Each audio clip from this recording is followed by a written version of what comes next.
a drone that's more portable than the DJI Spark, that you don't have to register with the FAA, the DJI Mavic Mini. That's what we're going to talk about in the video coming up.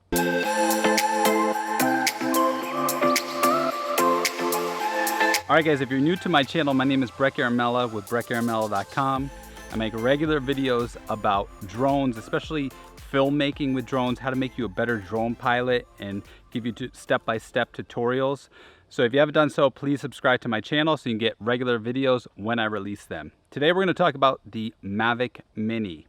Okay, now this drone is not officially announced yet, so everything that I'm going to talk about in this video is just speculation, but I thought we'd have fun with it, and I give you my input on what I'd like to see from a DJI drone. Now for my regular subscribers, I apologize, I haven't been releasing videos on a regular basis because I traveled all the way from Florida up to Vermont. I did a lot of camping, a lot of shooting, so I was kind of off the grid for a while. And you can see some of the footage I got here with my Mavic 2 Pro.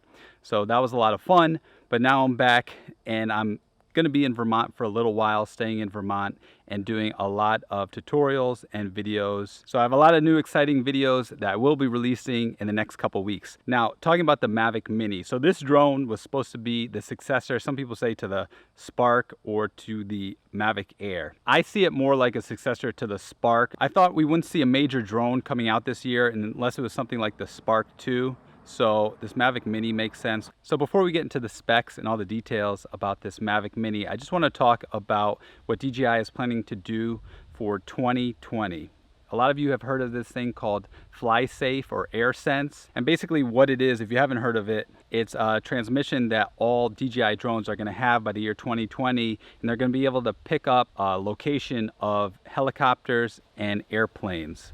So any airplanes that are in your way, you're going to be able to see it in the application, and then you're going to be able to avoid it, making your drone safer. So because of this, I don't think we're going to see any major consumer drones released this year.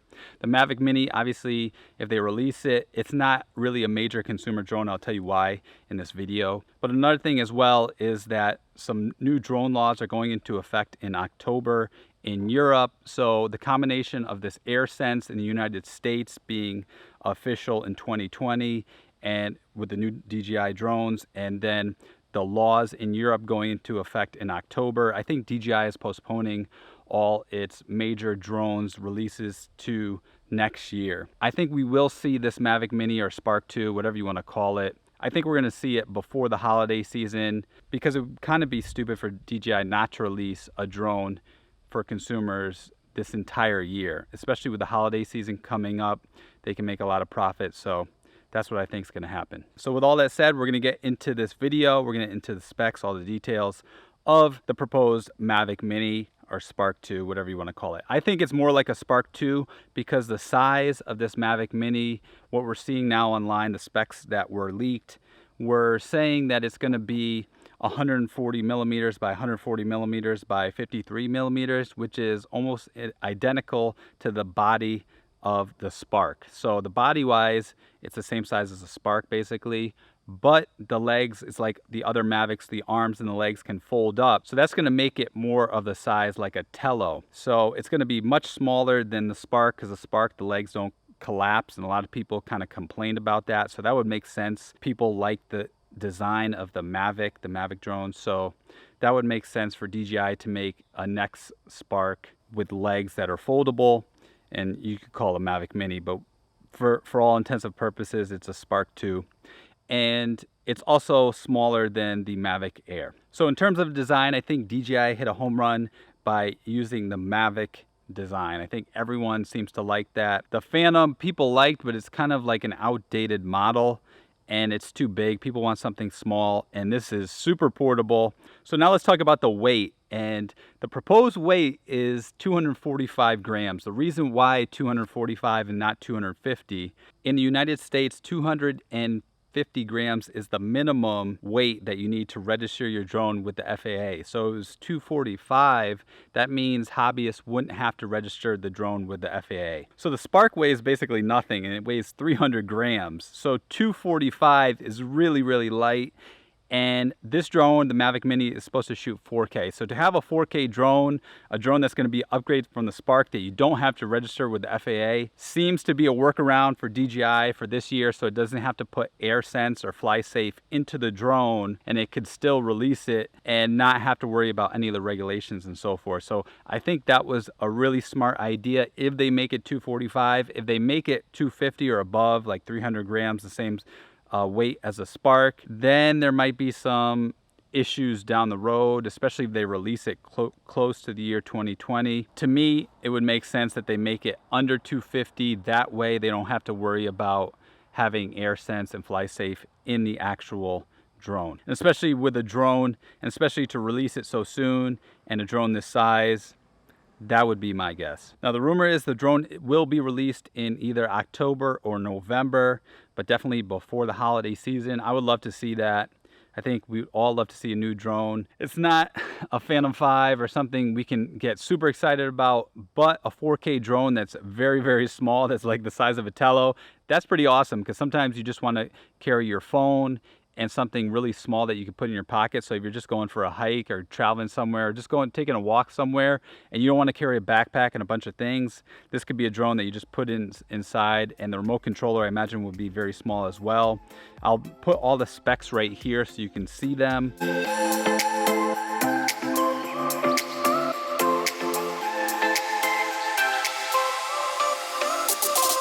Now I heard that it's gonna have enhanced Wi-Fi. When I hear enhanced Wi-Fi, I'm like, oh no, this is not good. If I live in a city, I'm not gonna be able to fly it somewhere. If I'm in the country, that's okay.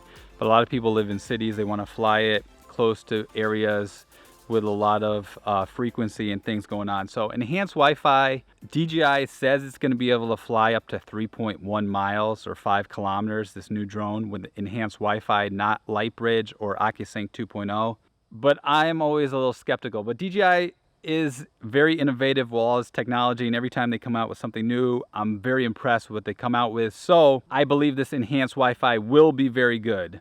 I would have liked to see OcuSync, but for the price, they say it's going to be around $399, about half the price of the Mavic Air, which would kind of make sense. For that price, to have OcuSync 2.0, it wouldn't make really too much sense. So enhanced Wi-Fi definitely makes sense to me, but personally, I would rather pay more. I would even pay the same amount as the Mavic Air if it had OcuSync 2.0 and a few other specs, maybe a little longer flying time. The flying time, they say, is up to 18 minutes.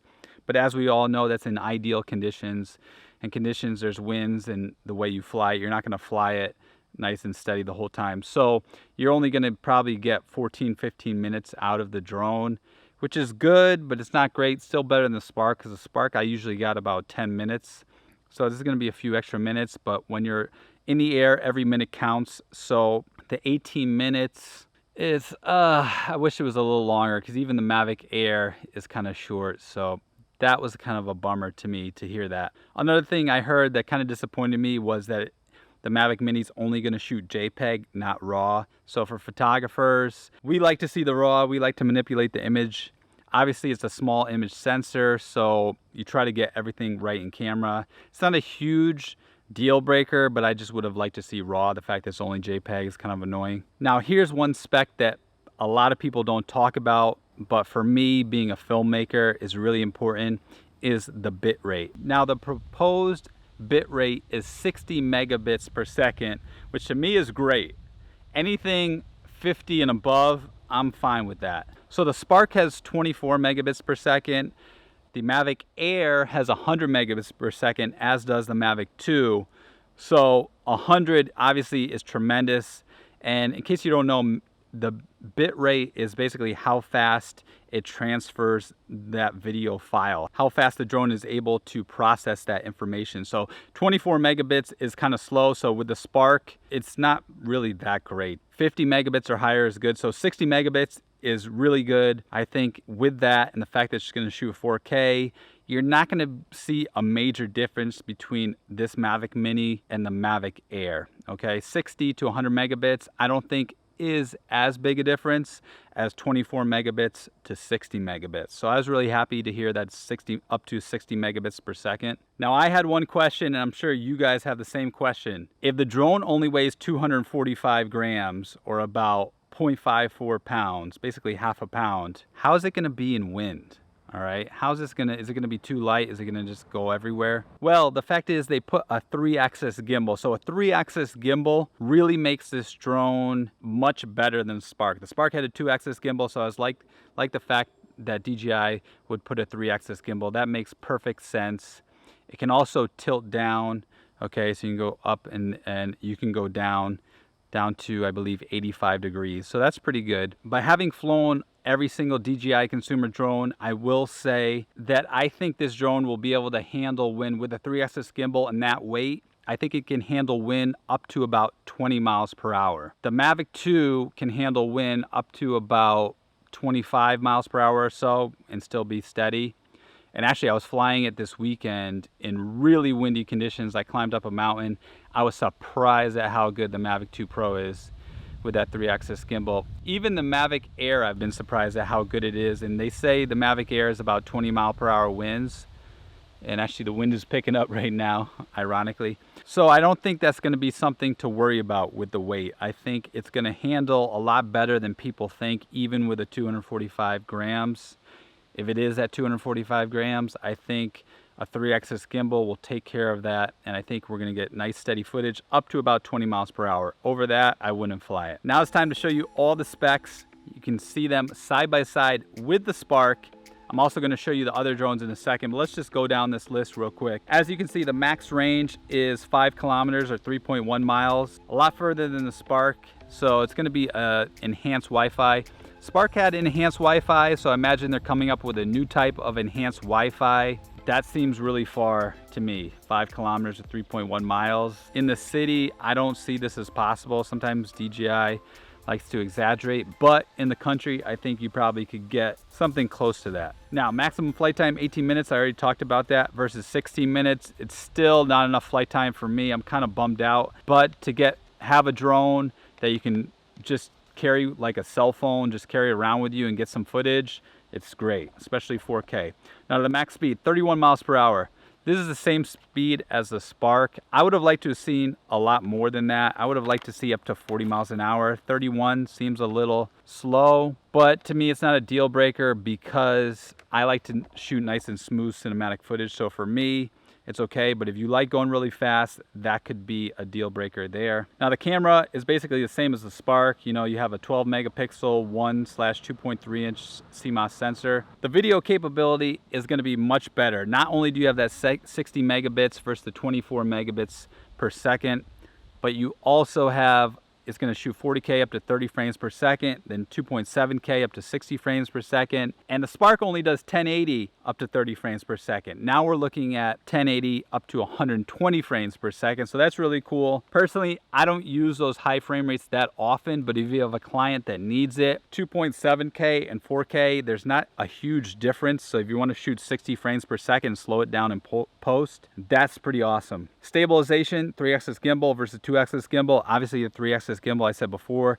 that kills a 2-axis gimbal, so it's going to be good in high wind and have good stabilization for you. Get that nice, smooth, professional looking footage. Obstacle avoiding sensors, you have it on the front and down. I would have liked to see more maybe in the back too, but the fact that we get obstacle avoiding sensors in the front and down, that's okay. The weight, we're talking 0.54 pounds versus 0.66 pounds with the Spark. And then the size, basically the same thing, but we can fold it up. The lens is going to be the same as the Spark, 25 millimeters, 2.6. I would have liked to have seen 24 millimeters, kind of like the Phantom 4 Pro, nice and wider. But, you know, 25 millimeters is still good. I would have liked to have seen it lens at f2.0, just a faster lens would have been, you know, just better optics. But I can take a fixed lens at 2.6 any day. Now, in case you're wondering, the Mavic Air does have a f2.8 lens, but it's 24 millimeters. So 25 versus 24 is a huge difference? No, but every little inch counts.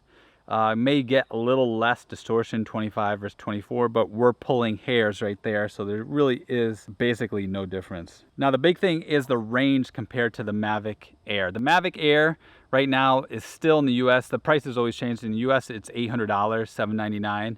So if this drone is $399, basically you buy 2 of these drones for 1 Mavic Air.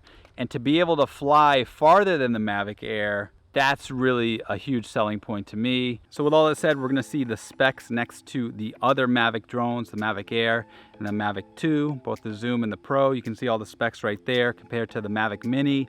Now again, take this all with a grain of salt. This is just the proposed specs that have been released online by various sources.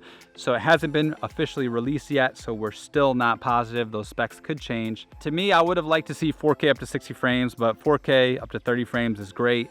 The main thing I'm really disappointed about is the flight time. 18 minutes. I would have liked to have seen at least 21 minutes like the Mavic Air, okay?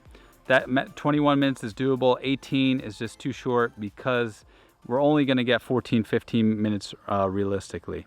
Now let's wrap up this video by talking about who this Mavic Mini is for. Obviously, if you're a DJI fanatic and you have to have every drone, you're gonna wanna get it. But someone who doesn't want to spend a lot of money but wants a really good drone, wants to shoot 4K, wants an upgrade from the Spark, I think this drone is going to be very appealing, especially those who like to travel. A lot of vloggers and people who like to travel light, don't have a lot of stuff, backpackers.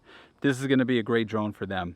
And it could be an alternative to your regular drone. One thing I saw the Mavic Air as an alternative to the Mavic 2 is that you can do some cool shots going between tight spaces and things like that. So I think you're gonna be able to do that with the Mavic Mini because of its size. So being able to take risks, and if you crash a drone, it's only $400. That's not gonna be like crashing a Mavic Air, which is double the price, or crashing a Mavic 2, which is nearly 4 times the price. So having a drone this size, I think I would use it, just put it in my bag. I have an extra drone and I can take some chances. If I wanna fly close to trees or do things I normally wouldn't do with my normal drone, I could use this drone and get those really cool shots that I normally wouldn't get. All right guys, that's it for today. Hope you enjoyed this video. If you haven't done so, please subscribe to my channel.